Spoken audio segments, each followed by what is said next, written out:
They're too old, these players, they said. They're too old. Kevin De Bruyne, Ilkay Gundogan, Bernardo Silva, even Mateo Kovacic, who dared to pass the age of 30. How dare he become an over 30-year-old and still consider himself a football player? Who does he think he is? You know, these players. They want taken to an OAP home, some retirement home, buy them a Zimmer frame, send them off into the sunset, or find an abattoir, take them round back and shoot them. That's what needs to happen to these players. That's the Manchester City fan approach to these players. Well, a small minority of the Manchester City fans at least. But I have been saying it all season. It is not just the age of these players. Yes, there is certain areas of their game that's going to decline because of age. That is a perfectly normal and biologically normal thing to happen with every human being. It's perfectly normal. But the idea that they do become bad players overnight, I've heard genuine City fans claim and try to squash and debunk a myth. Apparently it's a myth. That old chestnut saying you don't become a bad player overnight. I've heard City fans saying, you do become a bad player overnight. Well, yeah, if you fall out of bed maybe and break your leg, maybe, yeah, possibly. But not if you don't, for me, because it's in here. It's in here. The ability's still here. These are the same players that went and beat Aston Villa. Who started that game? Kevin De Bruyne was on the pitch. Bernardo Silva started and scored, funnily enough. And that was a strange one. And Gundogan had started as well. Okay, all three of the main Kovacic as well, who scored in the previous two games as well. You know, so now they're scoring. It's all gone quiet on there. Too old. They're too old. But I've been saying it all season. It's psychological. This is exactly what the problem is with this Manchester City side right now. Is because we've done everything. I've been saying it all season. And those of you that have subscribed, and if you're not, make sure you do consider subscribing and hit that like button. Link is in the description below if you're interested in becoming a member. But the idea of psychology and what was written on the wall is the key factor for this season for me. These Manchester City players spent last season looking at a message on the wall that said, no Premier League side has ever won 4 Premier League titles in a row. And those of you that are subscribed will know I've been going on about it this season. I've been banging on and on and on about it. And then we added the crossed out that bit and put until now. In fact, I'll show you what it means to the players. Have a look at this.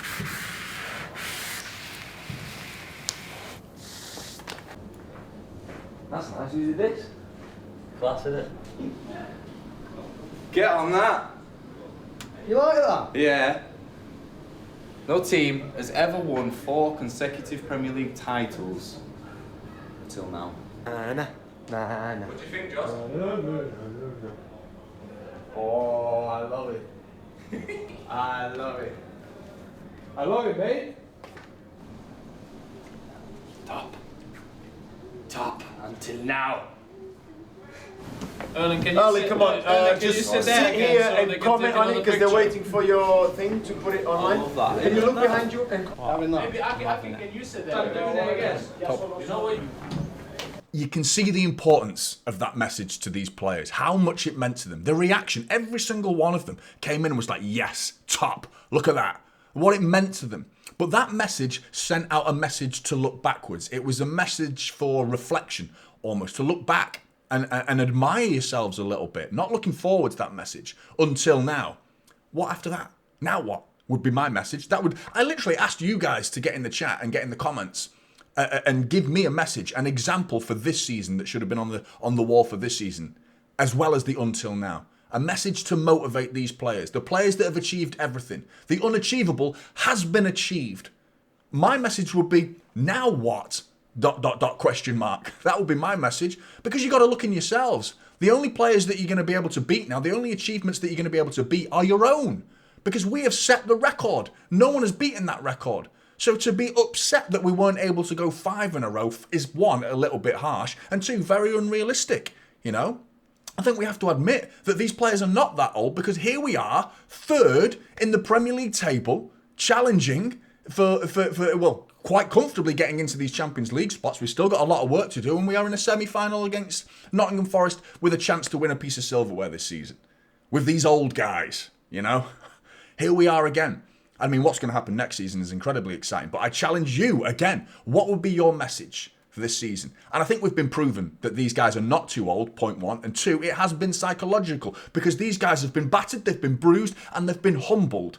And now it's a case of pride. These guys are now performing, and at the start of the season, why weren't they performing? Because there wasn't the motivation there. It was difficult to go again. They are worn out, you know, and now they've got the motivation again because they have publicly been humiliated at times. The likes of Spurs put 4 past us at home. You know, ugh. What the fuck was that? You know, shit went bad in this season. We went through a tragic run through that Christmas period where we couldn't pick up a win to save our lives. Apart from that one game against Nottingham Forest, who we're facing this weekend. Come and tune in for the watch long as well. What a game this is going to be. But I mean, they've been battered, they've been bruised, and their pride is now coming into question, and they are raising their game, knowing what's at stake for an FA Cup. Next season's Champions League football's at stake. I don't think they even thought it would get that bad. Well, it has. They've realised it, thankfully, and now they are performing at standards that we wanted them to at the start of the season. But I think they can be forgiven considering what they did prior to this season with 4 Premier League titles in a row. It happens. It's normal. It's human instinct and it's psychological. Perfectly normal for me, and we will bounce back. But will we do it with an FA Cup? Will we do it with Champions League football next season? It's incredibly exciting to think about, but you got to think about Forest next because that is who we play next, and I'm nervous. I'm nervous about this one. 7 semi-finals in a row for this Manchester City side it will be. Of course, the last 6, we won 3 and lost 3. But 7 semi-finals in a row, again, recognition of this side getting into 7 FA Cup semi-finals in a row is just ridiculous. Absolutely sensational. If we have a look at the recent form, let's start with Forest. Following 2 back-to-back losses, they picked up a win against Spurs, which for me is a little bit of a false sense of security, I believe, because we've been there and beat them, and we're like, oh, are we back? Are we back? We just went to Spurs and won, you know? And they trick you, Spurs, don't they? They make you think you're good.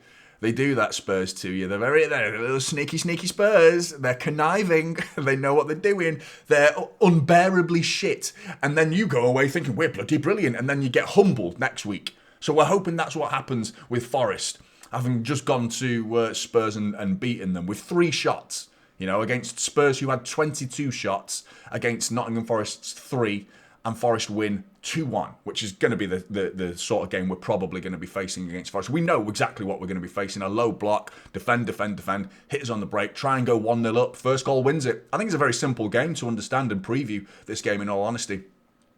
But if you look at Manchester City's form, no red. Good to see. Pushing that red out of the graphic. It was such a joy for me to make that graphic because every single, well, for the last God knows however many months or weeks I've been making these graphics for now, it's been a red. There's been a red blob in there containing a Manchester City loss, and we've pushed it out. We've pushed it out finally. 6 games undefeated.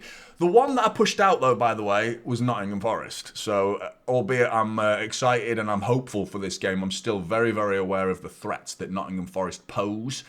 But look at that. The 2 sides that are facing each other in the other semi-final this Saturday will be Crystal Palace and Aston Villa, and we have just faced them and beaten them both. So that's a great omen. If we can go and beat Nottingham Forest, then we beat all 3 semi-finalists in this FA Cup in a row. And then go into an FA Cup final, then take this form into the Premier League and get ourselves a Champions League spot, get ourselves an FA Cup. And then this shit season is unbelievably not bad, considering what the term shit means to the rest of the world, apparently. You know, if this is shit, God help the rest of you, honestly. Let's have a look at the injuries. Big one for Nottingham Forest. Ola Aina, Jota Silva, Eric De Silva Moreira as well is out. But Ola Aina, what are they going to do at right back? Because I think that's an interesting one. But they did bring on Harry Tofello against Spurs, who I thought he had a great game. He had a very good game, and they'll probably push Nico Williams over to the right wing-back position or play 4 at the back. I'm not sure they will against this City side, but maybe not. It'll be interesting to see what he does. Nuno. City, Haaland, Rodri, Stones, Ake, and probably Ederson by the sounds of things. He's still going to be out with that hip injury, but I mean, just the top 2 on that list is a bit of a sickener, isn't it? Rodri has been all season and Haaland in recent weeks, but yeah, massive miss for this Manchester City side. But let's have a look at the predicted starting 11, starting with Forest, the Woodland team. Matt Sells, who for me, goalkeeper of the year. He's been sensational. He's been a proper traditional goalkeeper, you know. I think he's been really, really good. Very impressive goalkeeping performances from him. Murillo, who's been an absolute solid as a rock centre-back behind him, has popped up with a couple of mistakes lately. Pretty sure it's his fault that Everton won the game, giving it away on the halfway line, if memory serves me. But yeah, still overall, you can't call that one mistake a season ruiner, because he's had a very good season. Morato has been alongside him, as has Milenkovic, and that'll probably... I'm going to go 5 at the back. I think he'll go tight and compact at the back and pack it out. You could see Alex Moreno, who tends to be the left wing back, but following his performance, Harry Tafello against Spurs, I thought he was very, very good, actually, coming up and down that side for Forest. So I think they'll go with him again, actually. It's certainly going off form, I would do anyway. And Nico Williams, I'm going to put him at right back in the absence of Ola Aina. And it's his more preferred side, in all honesty. So you might see still have a strong, solid, balanced back 5 for City to get past, even though Ola Aina is individually a brilliant and very difficult player to play against. And you know who I'd put, without Ola Aina there, who pocketed Jeremy Doku? If I was Pep, I know who I'd be playing. In front of them, Dominguez. And I think we'll see... Where is he? Where's his face gone? Anderson, there you are, mate. And I think they'll probably put Gibbs-White as tightly in there, but with the ability to get forward and obviously drop in and make it a nice compact 3 in midfield. I think Gibbs-White is good. He's a very well-rounded midfielder. City are obviously targeting him. By the way, separate question, get in the chat below if you think he's worth 100 million. Not sure about that, to be honest. Not sure about that, but would you pay that, City fans? Let me know. Chris Wood, I think, will be up front for them, and...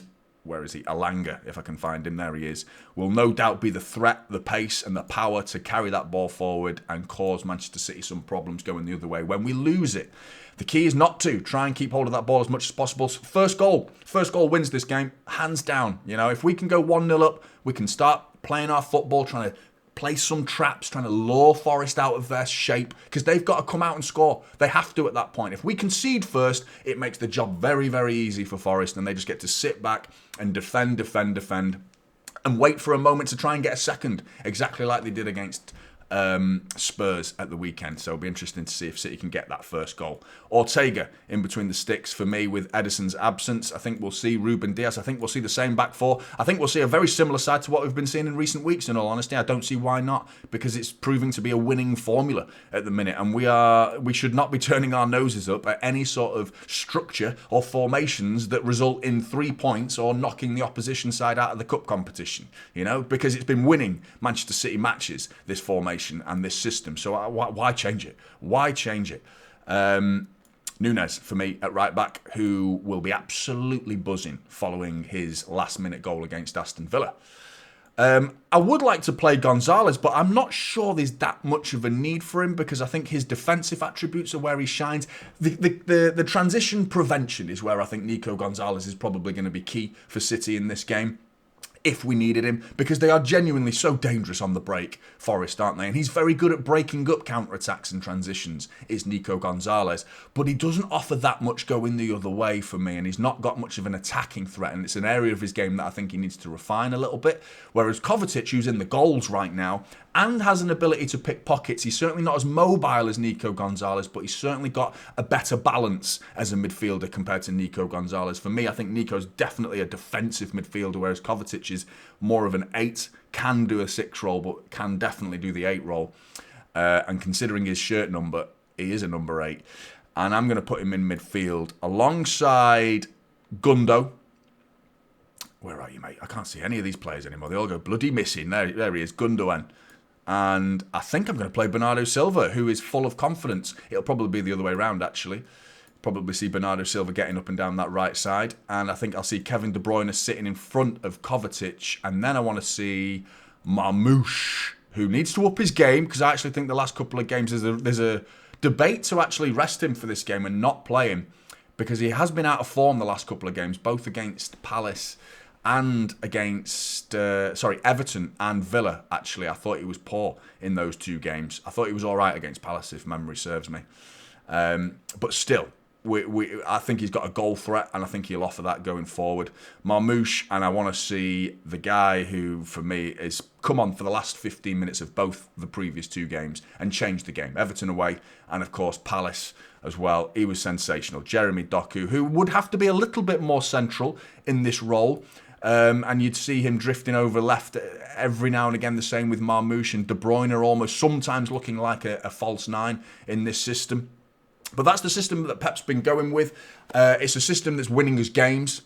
And you're hoping it can continue to do that against Nottingham Forest this Sunday. Make sure you're tuning in for the watch long. I will be doing a watch long, of course. So we'll come and tune in to Typical City. Make sure you're hitting the like button and subscribing if you're new.